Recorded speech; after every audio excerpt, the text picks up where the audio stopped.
através da sua palavra que ele conhecer, né? Então, o propósito da Bíblia está aí para que a gente conheça Jesus, conheça a Deus, né? Conheça o seu propósito, o seu plano. Lógico, foi tudo está em Cristo, mas a princípio é para conhecer Jesus Cristo, né? Jesus fez muitos sinais no tempo que passou pelo seu ministério, mas esses foram escritos para caber nesse livro aí, para que a gente pudesse entender quem é Jesus, pudesse conhecer Jesus Cristo. Bom, vamos abrir então Mateus, já que a Bíblia para a gente conhecer Jesus, vamos abrir Mateus 16 e 17. Mateus 16 e 17.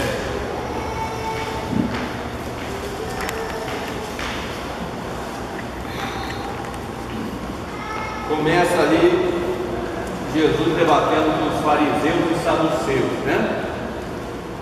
Alguma dificuldade de saber quem é fariseu e saduceu? Os saduceus não criam na ressurreição. Os saduceus na verdade eles eram uma aristocracia, né?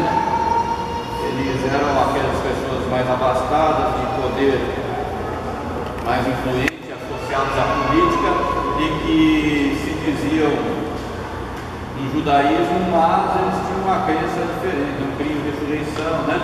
Não criam, eles eram mais deístas, né? Achando que Deus criou tudo, mas largou aí tudo à própria sorte, né? Eles não achavam que Deus tivesse influência sobre o ser humano. Então esses saduceus eram na verdade, vamos dizer assim, aqueles líderes religiosos e uma denominação religiosa assim, que as pessoas eram envolvidas com a política, né? Com todas as mazelas que você sabe da política desde aquele tempo e mesmo até hoje, né? Pessoas comprometidas com os benefícios do dinheiro e que estavam ali agora contestando as verdades de Jesus Cristo. Os fariseus eram diferentes, os fariseus já eram, os saduceus se reuniam mais, eles estavam mais presentes em Jerusalém, né? No templo, os fariseus mais nas sinagogas do interior do país, da nação, mas eram assim, os fariseus eram os extremistas, né? Aqueles escrupulosos da lei, né? Eles achavam que a lei, a obra de obediência à lei era o suficiente para a salvação e eles achavam então que tinha que ser tudo muito ao pé da letra e eram na verdade grandes hipócritas, né? Que é que poderia cumprir toda a lei, né? Na verdade a lei não tinha esse propósito, mas por que eles eram chamados de fariseus? O nome fariseu eu não sei te dizer a origem, né? Não sei. Tem que procurar saber o nome fariseu. O pastor Mário sabe a origem do nome fariseu? Não sei dizer a origem do nome, tem que significado. Acho que eu já li, mas não estou lembrado assim a origem do nome, né? Na verdade, os fariseus eles são dos escribas, né? Os escribas eram os doutores da lei. Pessoas que estudavam, escreviam, mas eles estudavam a lei e tinham a responsabilidade de ensinar a lei para o povo, os escribas. Aí dos escribas dessa casta aí vem os fariseus, que são essa liderança religiosa, né?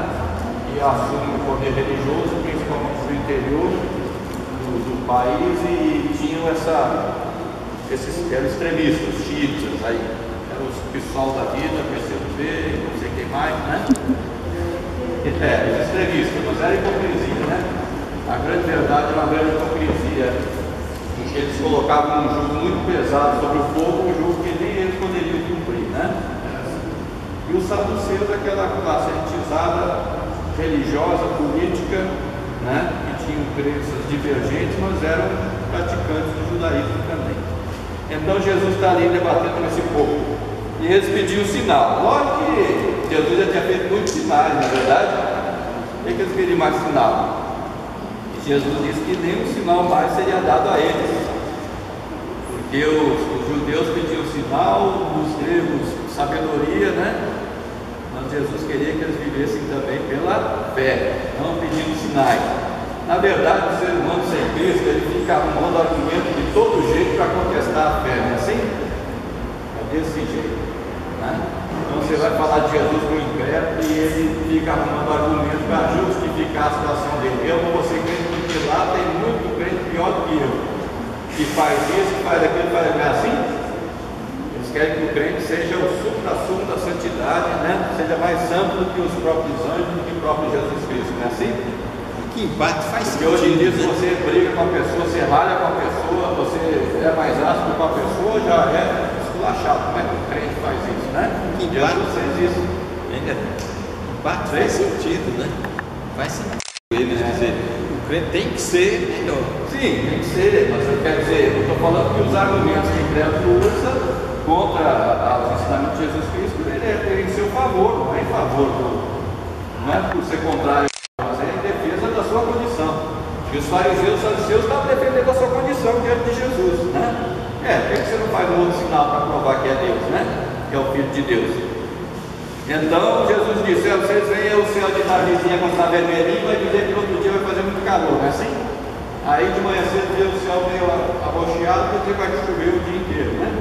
E ele diz: vocês sabem reconhecer essas coisas, não sabem entender o sinal dos tempos, né? Porque eles conheciam a lei que apontava para Jesus Cristo, para a vida do Messias, e eles estavam vendo todos os sinais e não estavam reconhecendo esses sinais.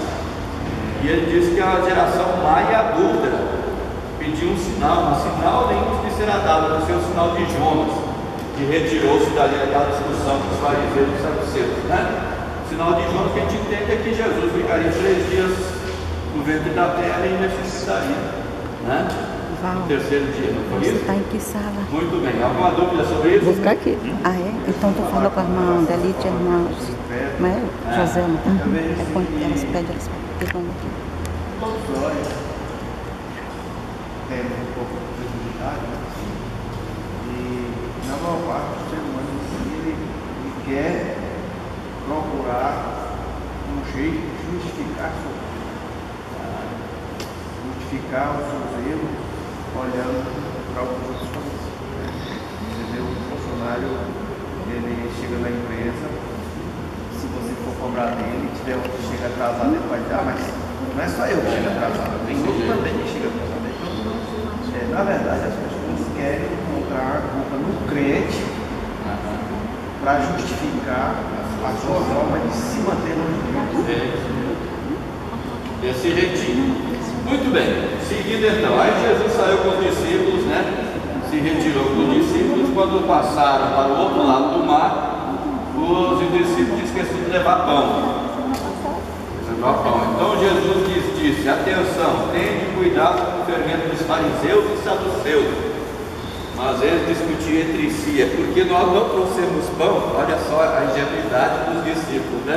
Jesus falando que não era para se contaminarem com o ensinamento dos fariseus, dos saduceus, e eles preocupados se não tinham levado pão. Porque Jesus estava falando do fermento dos fariseus e saduceus, e eles pensaram que Jesus estava falando do pão que eles não levaram.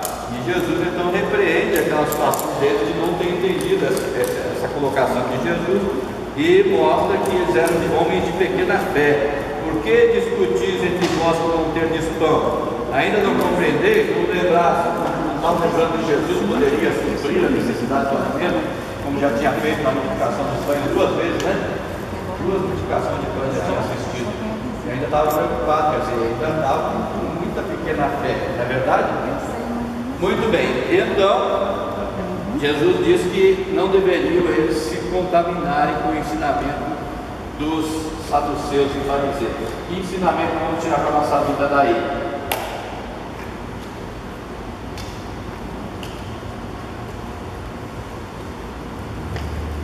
E aí? E nós? Nós pegamos o fermento para fazer o pãozinho? Vamos levar pão?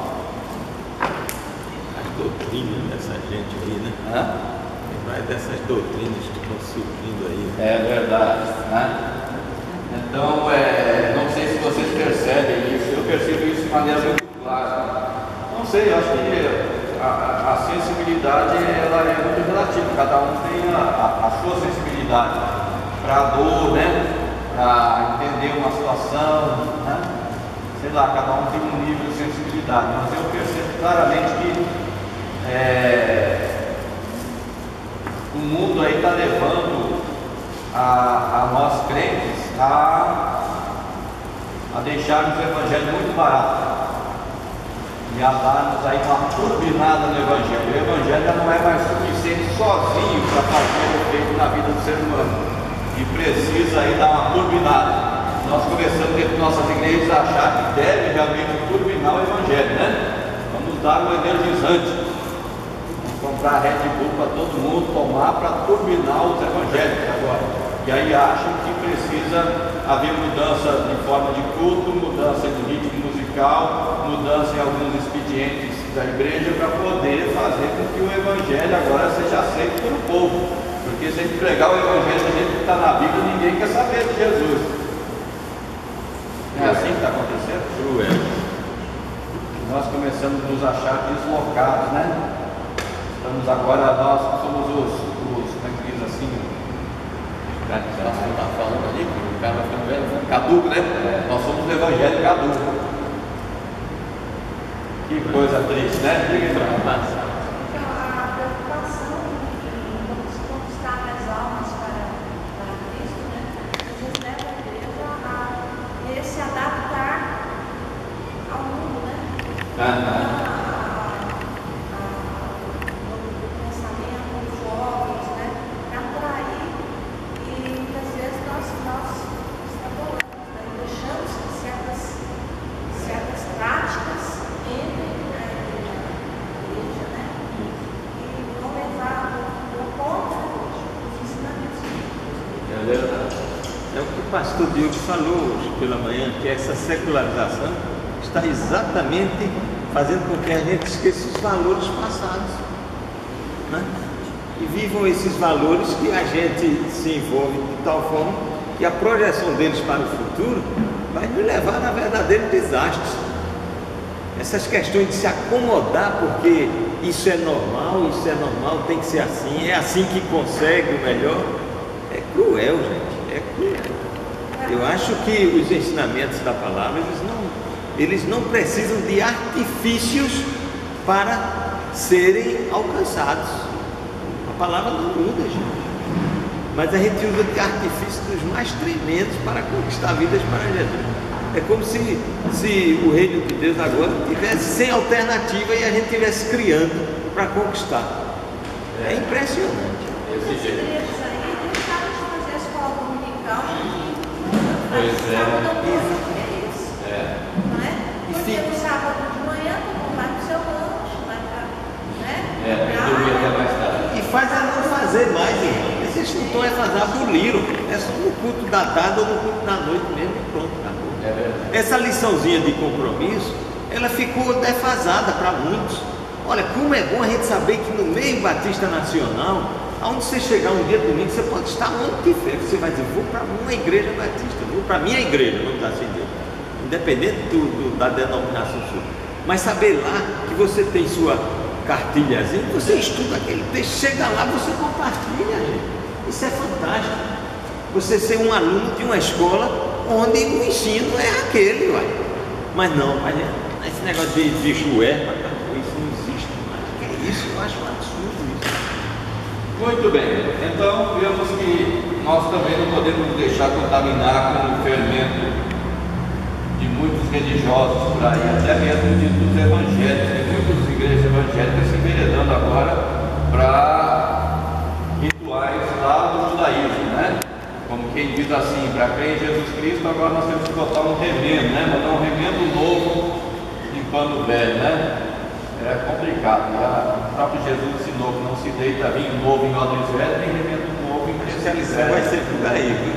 E é o que estão fazendo, né? E a gente acaba se deixando levar. Se você começar a assistir muito por aí na televisão, ou frequentar uma igreja dessa, você acha que realmente aquilo pode até ser verdade. Mas nós temos que ficar com qual a verdade? A verdade revelada da palavra, não é ela foi feita para que a gente conhecesse a Jesus Cristo, e é nela que nós temos que pautar a nossa fé. Muito bem, aí então no verso 13 em diante vem a confissão de Pedro. Jesus vai começar a falar aos seus discípulos, depois já de quase 3 anos que Jesus estava no seu discipulado, com aqueles homens desenvolvendo seu ministério, cheio de altos e baixos, né? Começou lá que todo mundo aclamando Jesus Cristo por causa dos milagres que ele fazia. Já nessa época já havia muitas oposições oposições ao ministério de Jesus Cristo. E Jesus agora começa a prever a sua paixão, né? Que ele iria ser entregue às autoridades, seria torturado e seria crucificado e morto. E Jesus então vai perguntar aos discípulos: quem as pessoas aí estão dizendo ser o Filho do Homem? E alguns responderam, dizendo: é João Batista, outros é Elias, outros Jeremias, ou algum dos profetas. E Jesus perguntou: e vocês quem dizem que eu sou? Quem foi o mais intrépido ali na resposta? Foi Pedro, né? Pedro é aquele batistão, né? Intrépido ali, que sabia tudo, e ele disse: tu és o Cristo, o Filho de Deus vivo, né?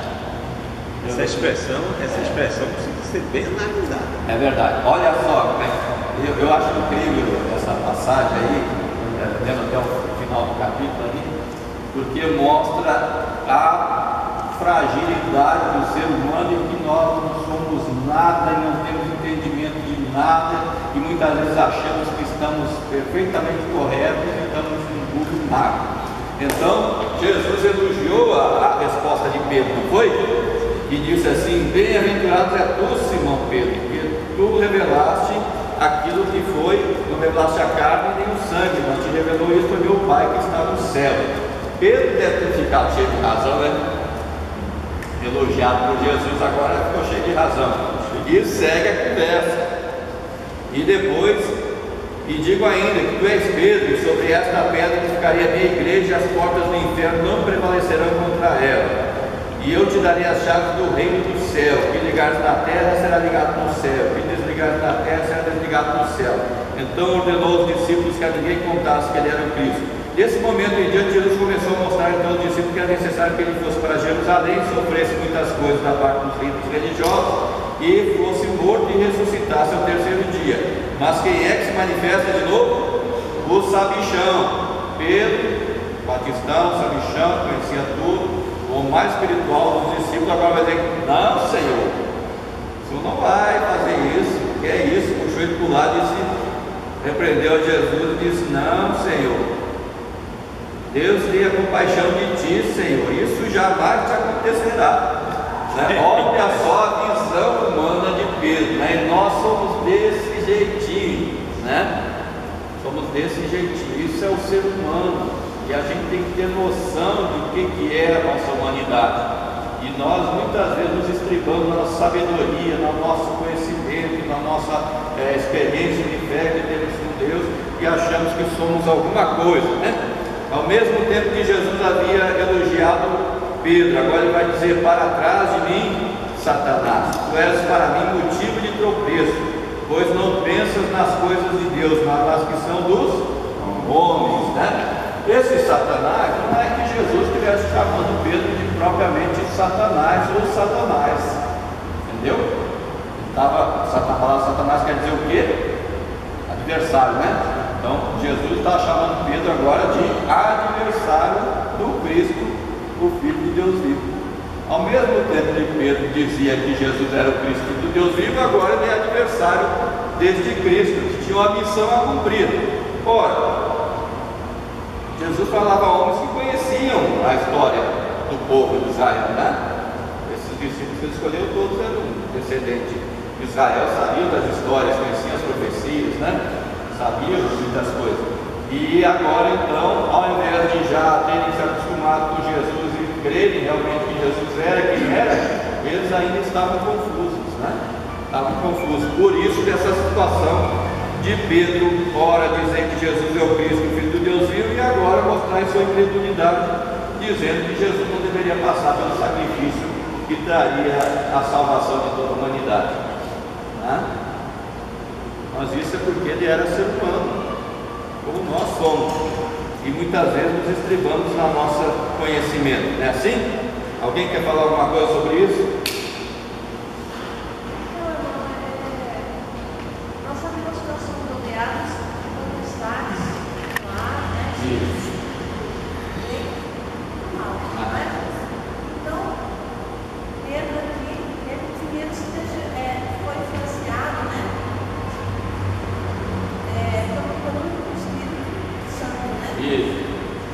Depois ele deu ouvido aos emissários de Satanás.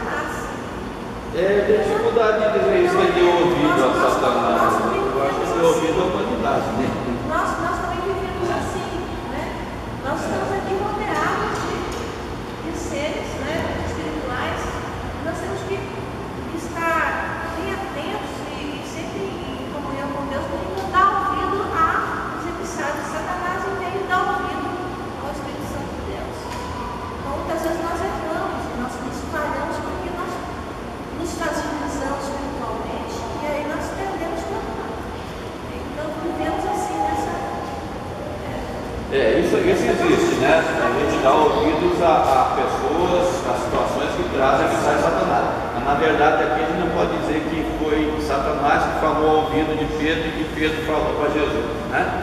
Não é isso que está aí. Isso, sim, com certeza. Só estou dizendo dessa situação, então. Não pense que foi Satanás que soprou no ouvido de Pedro para ele dizer aquilo para Jesus. Não diz aqui. Que diz que Pedro revelou aquilo que é do homem. Não está dizendo aí, mas sim as que são do homem. Olha o final do verso 23. Pedro está revelando aquilo que é do homem. Nós, sem Cristo, nós somos adversários das coisas de Deus, não somos? Quanto tempo nós vivemos na incredulidade rebelde contra Deus?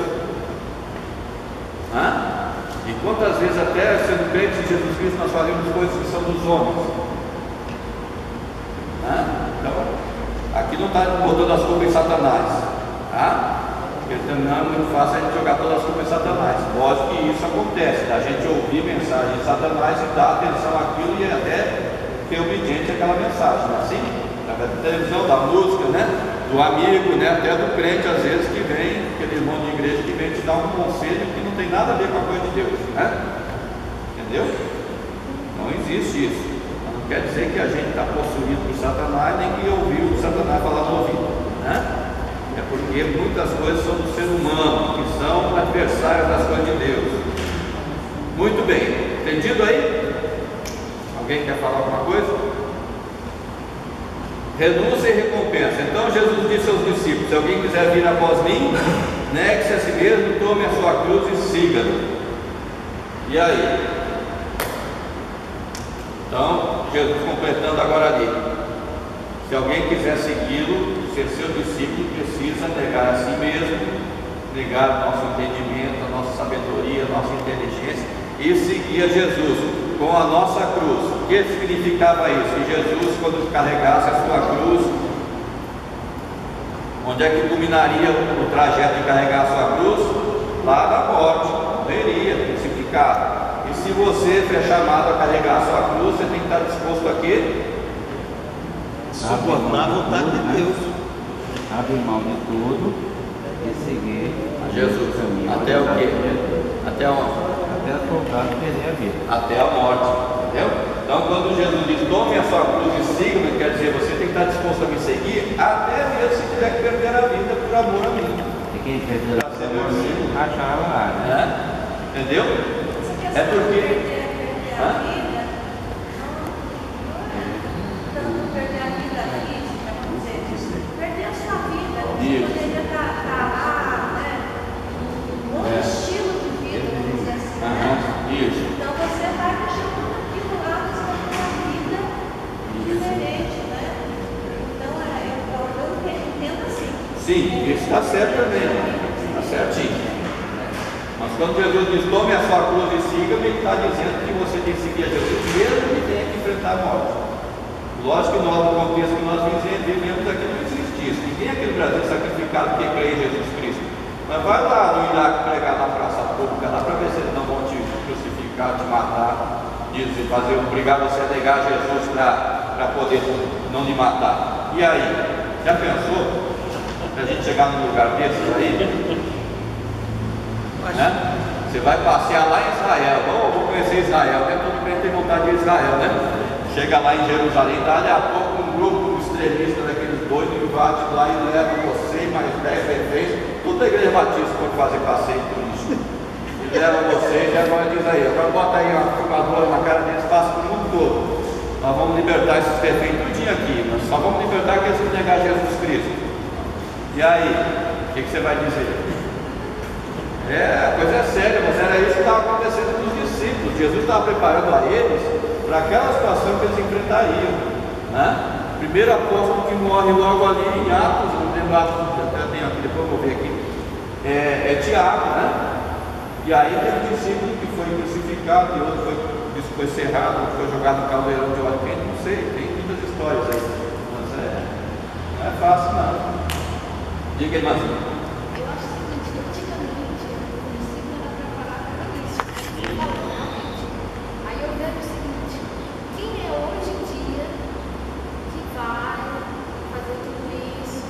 Deixar sua vida para seguir uma pessoa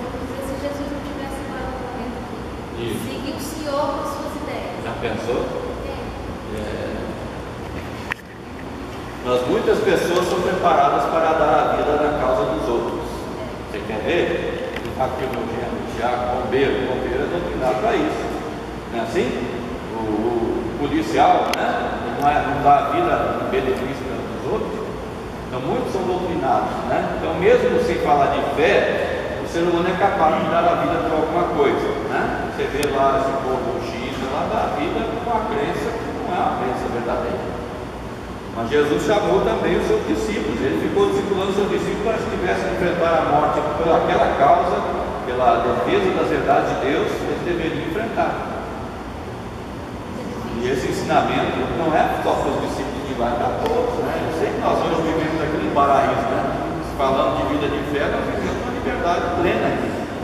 Mas tem muita gente que vai ser missionária, nossos, que vão para um lugar que não tem liberdade para pregar o evangelho.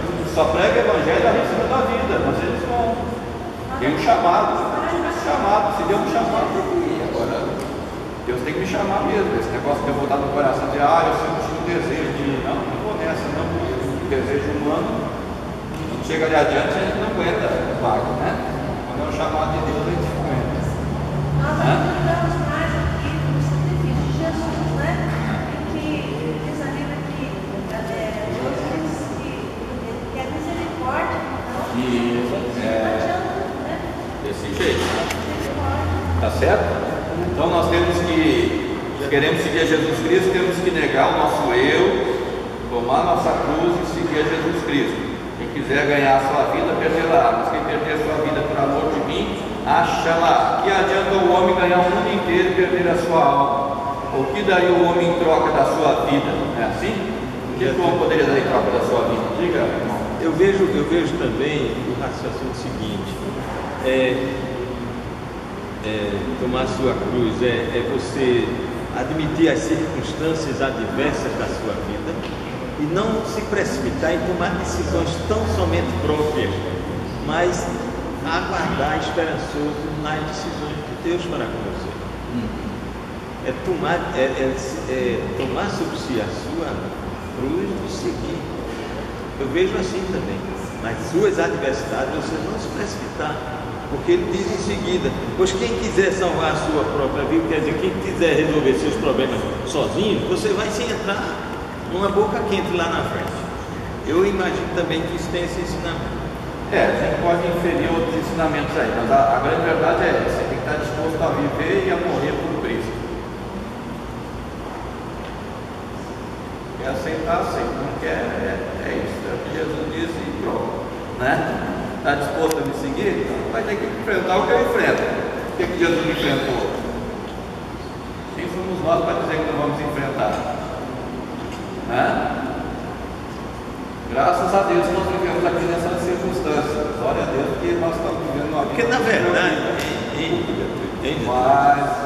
Jesus não nos convida para morrer por Ele. Jesus não nos convida para morrer por Ele. Não, por Ele não. Ele sabe que esse sacrifício dele seria único e por todos. Até a palavra lá adiante ensina assim: quem seria o homem capaz de dar seu próprio filho, né? Quer dizer, nos contesta dessa impossibilidade. Tá entendendo? Sim. Então a dependência de Deus aqui é fantástica. Então acho que é necessário, sim. Vamos tomar não só para morrer por Jesus, porque incrivelmente jamais iríamos fazer isso. É o próprio Pedro que toma a decisão aí no início. Olha, sai daqui, Satanás. Aliás, Satanás aqui na minha Bíblia, na minha Bíblia aqui, Satanás, escuta, Satanás, quando ele diz aqui, afasta de mim, Satanás aqui está com letra grande, viu? O S aqui, viu? Eu acho até um absurdo isso. Viu? Então vamos discutir o texto da letra escrita, né? Porque a gente tem que entender o que está por detrás como mensagem, o que está por detrás como isso. Se a gente for querer buscar o texto original do grego para saber com que letra foi escrita, na linguagem grega não tem maiúscula e minúscula. Então já vira uma confusão danada, entendeu? Eu falo aqui no sentido de a gente contestar que as esferas espirituais do mal, elas são malignas mesmo, às vezes é o próprio negão lá. Mas nós somos chamados a dar até a vida pelo Evangelho, se preciso for. Isso tem que ser. Não é mentira, isso é verdade. Jesus disse que quem quiser seguir após ele tem que estar disposto até a morrer, se for preciso. Né? Se não for, quem não der a sua vida por amor a ele, que amar mais a sua vida, amar mais o pai ou a mãe, seu filho, do que a ele, não é digno de ser seu discípulo. Então, se quer ser discípulo de Jesus, tem que estar disposto a tudo. Então, essa morte de Jesus, nós temos que reavaliar. Isso é verdade. Não adianta não. Né? Agora eu vi já filmes contando histórias aí de crentes do passado, da Idade Média, que chegou na hora da pena, o cara chegou lá, o cara era crente, botou ele no centro e disse: você nega Jesus, que Jesus não é o seu Salvador, você confessa que a igreja católica é a igreja correta, ele confessa o credo católico, e o cara negou Jesus e foi libertado com vida. E aí? É assim. Tem gente que faz assim. E aí? Ele é crente ou não é crente? Quem sou eu para julgar? Quem vai julgar não é eu, né? Então a gente fica tranquilo que o julgamento não é nosso, o problema é esse. A gente quer fazer o nosso julgamento, né? Nosso julgamento, Jesus não é ruim assim, de dizer que a gente tem que cuidar da vida por ele. Não, ele não falou, não é isso. Ele falou que você tem que estar disposto a viver a vida de fé dele, mesmo que for preciso que ele enfrentar a morte. Ele não está dizendo que você é obrigado a enfrentar a morte, está dizendo que mesmo que se um dia for preciso, se passar por uma situação dessa, o que ele vai fazer? Né? Já se ouviu o testemunho também? Né? É tão rápido quando ali com o fuzil ali, que Jesus fuzila lá, vai embora lá. É verdade. Não, e muitos foram que morreram assim, né? Muito bem, vamos passar então adiante a. Diga. O cara está vendo uma fogueira na frente dele, o fogo é tão quente. É quente, Vai ser jogado ali. É melhor morrer com Jesus do que ficar vivo sem Jesus. Para mim, viver é luto, morrer é ganho, dizia o apóstolo Paulo, né? E a questão é essa, nós precisamos ter essa dimensão de quem é Jesus e a dimensão de quem é Deus e das verdades de Deus. A questão é que a gente vive muito apegado à nossa vida aqui, que é o nosso entendimento, e queremos colocar nas palavras de Jesus o que a gente crê, não o que ele está dizendo. E aí foi isso que os discípulos fizeram, foi isso que Pedro tentou fazer, né? E os homens continuam querendo fazer isso. E aí vem a parte boa agora, que no capítulo 17 vai haver a transfiguração. 6 dias depois, Jesus tomou consigo Pedro, Tiago e João. Né? Jesus tomou Pedro, Tiago e João. 6 dias depois. Em Marcos vai dizer também, 6 dias depois dessa situação, que Jesus perguntou quem ele era, e que Pedro tinha falado que ele era o Espírito de Deus vivo, e que 6 dias depois, então, Jesus leva esses 3 discípulos para o Monte da Transfiguração. Marcos também. E Lucas vai dizer que foi 8 dias depois. E aí? Tanto faz ter sido 6, 5, 7, 9, não interessa. O que interessa é que Jesus levou os 3 discípulos para o Monte da Transfiguração. Esse monte provavelmente é o Monte Tábor, né? Ficava lá perto da Galileia. E aí, outros dizem que é o Monte Hermon. Tanto faz ter sido no Monte Tábor, no Monte Hermon, na moita que ficava ali na esquina. E o que interessa é o fato, tá certo? O que interessa é o fato. As pessoas ficam discutindo coisas que não têm importância. O que interessa é o fato da transfiguração. E aí, como é que foi a transfiguração? Quem é que sabe? Como foi? Todos vocês sabem. Alguém que não sabe como foi? Quero entender mais aí. Como é que foi? Não, mas como é que foi que aconteceu? Vocês viram? Jesus, já viram, né? mudou o semblante dele. Isso. Reluzente como o sol. Eu achei interessante, reluzente como o sol. Isso. E a roupa? Branca. Branca como o quê? Como a luz. Não. Branca como essa cadeira? A luz. Branca como uma folha de papel? Não, como a luz, né? Uma luz branca. Vocês já viram uma luz branca muito forte?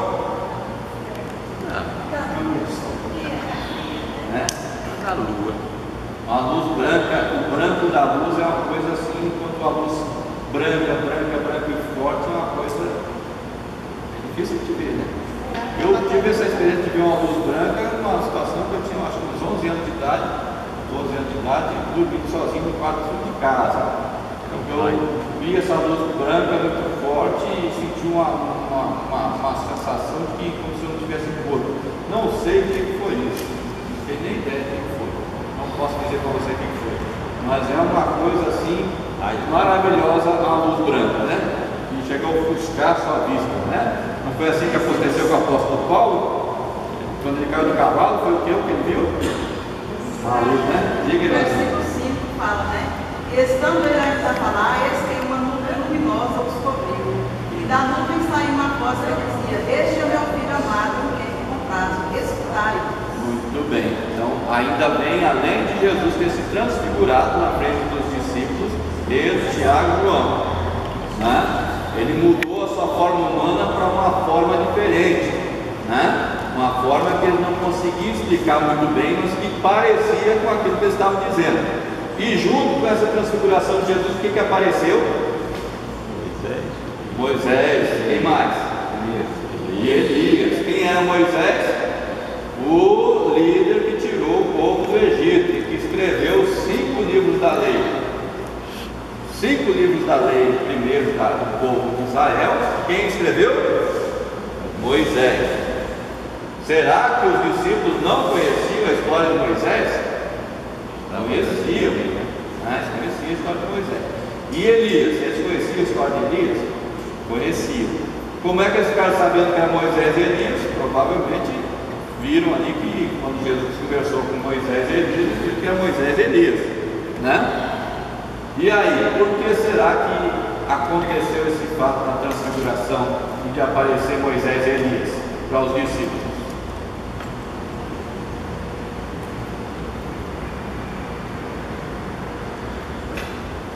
Será que Jesus precisava se transfigurar para si próprio? Você pode ter algumas ideias aí, mas eu acho que a ideia central desse texto aí é para Jesus mostrando que ele é Senhor de todos os tempos, tanto de Elias como de Moisés, como da nova geração. Muito bem. Então Jesus se transfigurou para quem? Para os discípulos. Então essa transfiguração foi para quem? Para os discípulos. Pedro, Tiago e João. E por que será que tinha que estar ali Moisés e Elias? Moisés representa a lei e Elias representa os profetas. Uma semana antes, Jesus perguntou: quem as pessoas dizem que eu sou? E eles disseram: um disseram que o senhor é Elias, outros disseram que o senhor é fulano, quem sabe alguém até quer ver que o senhor é Moisés, né? Sabe lá, né? O povo estava dizendo. E para que ficasse bem claro que Jesus não era nem Moisés nem Elias, apareceu Moisés e Elias. E também para que ficasse bem claro que Jesus é superior à lei, representada por Moisés, e a todos os profetas, representados por Elias, aparece a nuvem e que a voz de Deus fala: este é o meu filho, a ele ouvi. Não fica bem claro quem é que tem a autoridade nessa história? Não fica bem claro que a autoridade quem tem é Jesus? Que Jesus é superior a Moisés, a toda a lei? Jesus é superior a Elias, os profetas, né? Então é isso. Precisava ficar bem claro na mente dos discípulos que Jesus era quem ele dizia que era, e que ficava naquela confusão. Foi a confusão que Pedro estava na cabeça, que Jesus era o Cristo, mas ao mesmo tempo ele queria impedir Jesus de cumprir sua missão. E agora essa transfiguração para tirar essa dúvida da cabeça dos discípulos. E será que tirou? Aí que eu fico me questionando, né? Será que tirou? Quando chegou lá, que Jesus foi preso, prenderam Jesus, que foram atrás de Pedro, você é o discípulo dele. O que ele disse? Eu não. Né? Com tudo que Pedro viu, com essa visão maravilhosa da transfiguração, né? Quando chegou na hora da prisão, que o André apertou do lado dele: não, nem conheço esse homem. Olha só o que é o ser humano. O ser humano é triste. Aí caindo nesse quesito aí que você acabou de falar, o camarada que negou ali se Pedro, tudo isso, negou, o camarada dentro da fogueira também vai. Não, mas depois você vai ver que Pedro não vai fazer mais isso. Mas Pedro Ele fez isso daí. Pedro tinha sido metade que ele queria negar antes do galo cantar 3 vezes. E quando o galo cantou a terceira vez, ele se deu conta que realmente tudo que Jesus tinha dito era verdade. E quando é que os discípulos foram crer realmente tudo? Quando Jesus aparece ressurreto para eles, né? Aí que eles viram que tudo que Jesus havia ensinado era verdade, porque era muito difícil para eles acreditar naquela história que morto ia reviver, ué. É muito difícil, eles nunca tinham visto o morto reviver ali, daquela forma como Jesus estava dizendo que ia acontecer, e Jesus ressuscitou e aparece para eles, né? E aí depois eles vão ser selados com o Espírito Santo lá no Pentecostes, né? Depois de 7 semanas, não é isso? Na festa de Pentecostes, aí eles foram selados com o Espírito Santo, aí eles tiveram a convicção plena, aí começou realmente o ministério profícuo dos discípulos, não foi? Então até aí parece que a humanidade ainda falava alto, né? E assim, nós seres humanos, mesmo hoje, nós selados com o Espírito Santo, quantas vezes nós temos situações que duvidamos de quem é Jesus, né? Que Jesus realmente é o Filho de Deus, que se fez carne e habitou entre nós, e vimos a sua glória com a glória do unigênito do Pai, conforme os discípulos disseram, né? Diga aí, Marcinho. Eu estou pensando aqui para eles que viram tudo isso de perto, transfiguração. Pois é. Era difícil imaginar. Para a senhora ver como é que é. Como é que é as coisas. E para nós cremos agora só pela ação de Deus, se ele não deixar de agir, né? Tem uma passagem que fala: bendito o homem que crê. Que não viram e creram, né? Bem-aventurados que não viram e creram, né? Tomé, quando Jesus apareceu ressurreto, Tomé disse que duvidava ainda que Jesus tivesse ressuscitado. Aí Jesus apareceu e disse: Tomé, pega aqui, toca aqui, né? Aí, bem-aventurados que não viram e creram, né? Muitos não viram Jesus, mas creram. Sobre a transfiguração, lá em Lucas 31, no versículo 9. Capítulo 9 de Lucas? Lucas 9, 31. Fala. Lucas 9, 31. E eles apareceram em glória e falavam da partida dele que estava para acontecer em Jerusalém. Aqui no meu fala assim: os quais apareceram em glória e falavam da sua morte. Isso, a morte de Jesus. A morte de Jesus, entendeu? Eles pareciam, eles estavam aí de Pedro, né? Então, eles já estavam prevenindo, já estavam falando. E esses dois homens, eles não morreram, eles foram transladados. Então, o que é vivo parece, né? Essa história de que Moisés foi trasladado, ninguém sabe direito, né? O que diz é que ninguém achou o corpo de Moisés, né? Que foi Mas trasladado, se pareceu, com certeza foi trasladado. pelo corpo.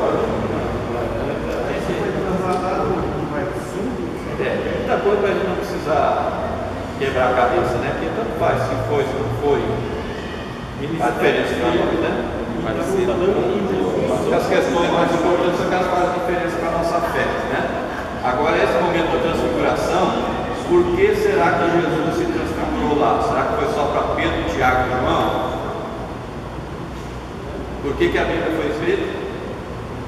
Nós vamos crer que Jesus é quem Ele é, que Ele é o Filho de Deus, e crendo nele tenhamos vida. E essa transfiguração foi só para os discípulos? Não, ela está aqui contada por quem viu. Abram lá em 2ª carta de Pedro 1,16, se não me engano. Acho que é 2 Pedro 1,16. 16 e 19. 2 Pedro 1, 2 Pedro capítulo 1, verso 16 e 19. Olha só o que o apóstolo Pedro diz.